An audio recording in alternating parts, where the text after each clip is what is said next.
Cuteness ఉంటుంది భయ. మీనాక్షి చౌదరి ఉండగా చంద్రబాబు దండగా అని అనిపిస్తుంది. అంత గ్లామరస్, అంత ఫ్రెష్, అంత నీట్గా. అసలు ఇంత గొప్ప స్టోరీ అనుకున్నా ఫస్ట్ నిజంగా అనుకున్నా. ఫస్ట్ మొత్తం కామెడీ వెళ్తుంది, ఇదే కామెడీ మళ్ళీ ఉంటుందేమో అనుకున్నా. కానీ సెకండ్ హాఫ్ 20 minutes ఉంటుంది అన్న, స్టోరీ మొత్తం మార్చేశాడు.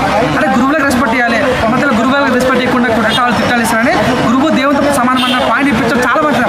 అంటే స్టేట్ ఒక పెద్ద సెలబ్రిటీ అరెస్ట్ కిడ్నాప్ చేసి ఆయనకు వెంకిమాకు సంబంధం ఏంది, ఆ గురువుకి సంబంధమైన కాన్సెప్ట్ అసలు ఊహించారన్నమాట.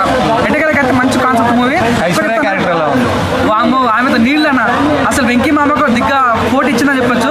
ఆ గోదావరి గట్టి సాంగ్, మన డింగాంగ్ సాంగ్, మన బేసికలీ టెక్నికల్ సాంగ్ అసలు అవుట్ అండ్ అవుట్ అన్న. అసలు 1% కూడా సినిమా అరే మిమ్మల్ని తప్పు దొరకడం లేదు అంటే దొరకదు.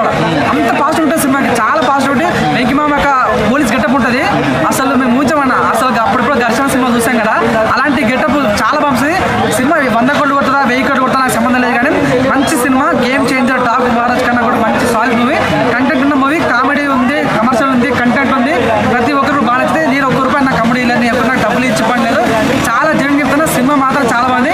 ఇట్లా సినిమా మాత్రం ఎంకరేజ్ చేయకుంటే ఇంకా ఎందుకు అబ్బా, రండి అబ్బా ఇట్లా సినిమా చూడండి అబ్బా, ఎంకరేజ్ చేయండి అబ్బా. నీకు నెగిటివిటీ లేదు, ఐటమ్ సాంగ్ లేదు, వల్గట్టి లేదు. ఒక ఫ్యామిలీ ఏదో ఊహించుకుని రాసిన సినిమా కాదు ఇది, జనరల్ జరిగే సినిమా, మన లైఫ్లో జరిగే సినిమా. ప్రతి సంక్రాంతికి మాత్రం మీ ఫ్యామిలీతో చిన్నలు పెద్దలు ముసలు ముద్దలు కొత్త ఒక్కరు చూడండి. ఇది చెప్తున్నా, ప్రతి సంక్రాంతి కళ్ళు వస్తారు, కానీ ఈ సంక్రాంతి వెంకీ మామ వచ్చాడు బాక్స్ ఆఫీస్ డిక్లేర్ చేయొచ్చు అన్న. అంటే ఈ సంక్రాంతి విన్నర్ వెంకీ మామ అని చెప్పొచ్చు. అనిల్ రావుపూడి అయితే హ్యాట్రిక్ నిజంగా చెప్తే సంక్రాంతి వస్తున్న సినిమా. తన లైఫ్లో చెప్తున్నా ఇంకా 2-3 సంవత్సరాల్లో అనిల్ రావుపూడి పేరు ఇండియాలో వన్ ఆఫ్ ది మోస్ట్ దిగ్గజమైన డైరెక్టర్ అయిపోతారన్న. అంత మంచి స్టఫ్ ఉంది తన దగ్గర, అంత మంచి కంటెంట్ ఉంది. అసలు వీళ్ళిద్దరి మధ్య